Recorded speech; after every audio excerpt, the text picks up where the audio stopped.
Meet Kristina Keneally, the 2025 Alumnae Hall of Fame Professional Achievement Award honoree.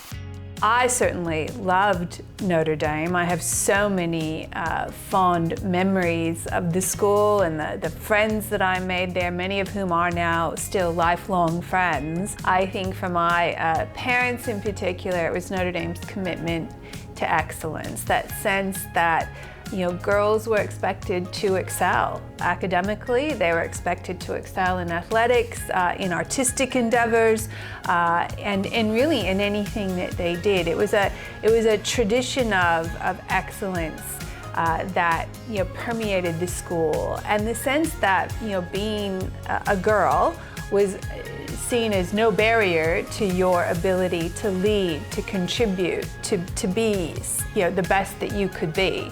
And I think for my family, there was a strong sense that this was a place that would nurture a young person, a young girl, into being a strong woman. I went to the University of Dayton and studied political science there, and then went on and did a master's degree in religious studies at UD as well. Got involved in a national association for students at Catholic colleges and universities and served as president of that.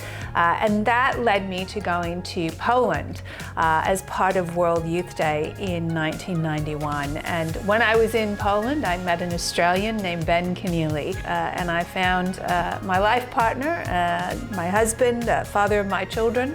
Having moved to Australia from America, I wasn't particularly looking to have a political career. I thought I would do a PhD and teach at a university, but was elected to the state parliament in 2003, and instantly loved it.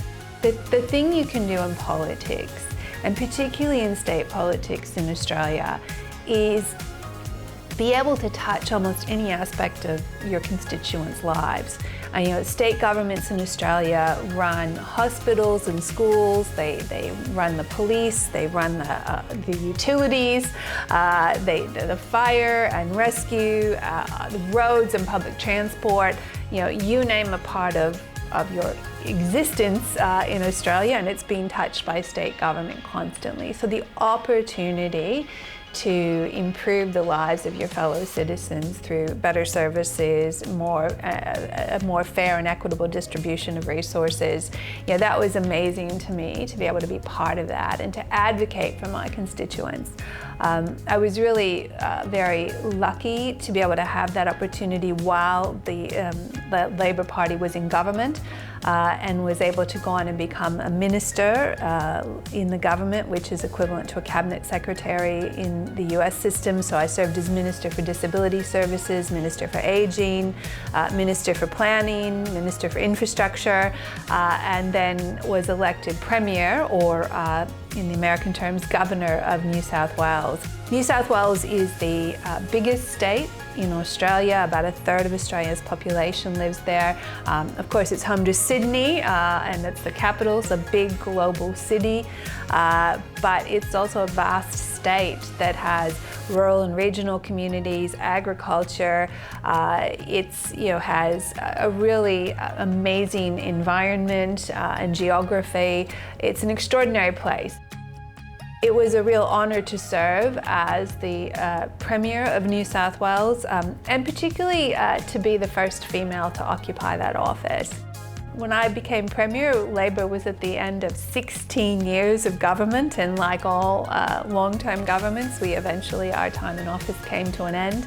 But then a few years later, I was elected to the Australian Senate and was served in the Senate for the Australian Labor Party, was deputy leader of the party and shadow minister for Home Affairs and Immigration.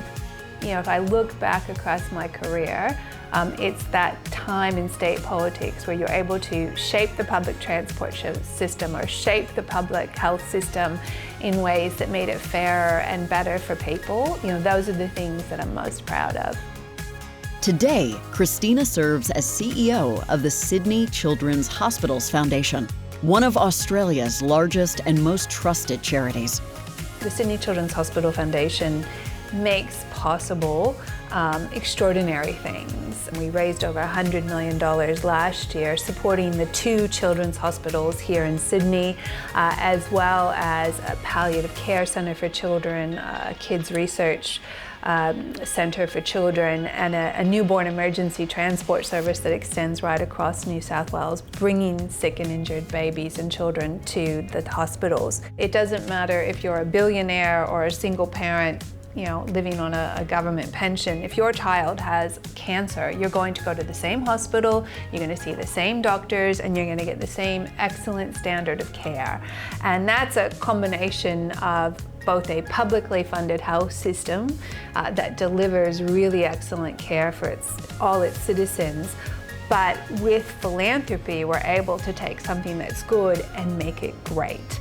And that's what the Sydney Children's Hospitals Foundation does, is deliver that best possible outcome for every child in New South Wales, and indeed, children across Australia, to get the best possible care whenever and wherever they need it.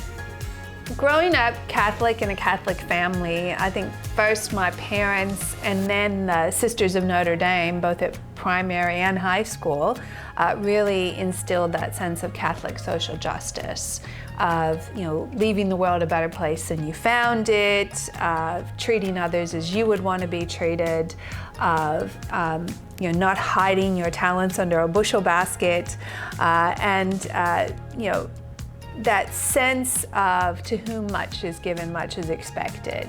So just that idea that we were here to make a difference for our fellow human beings. And because it was an all-girls school, and because it was run by the nuns, the Sisters of Notre Dame, it meant that every leadership position practically was occupied by a woman.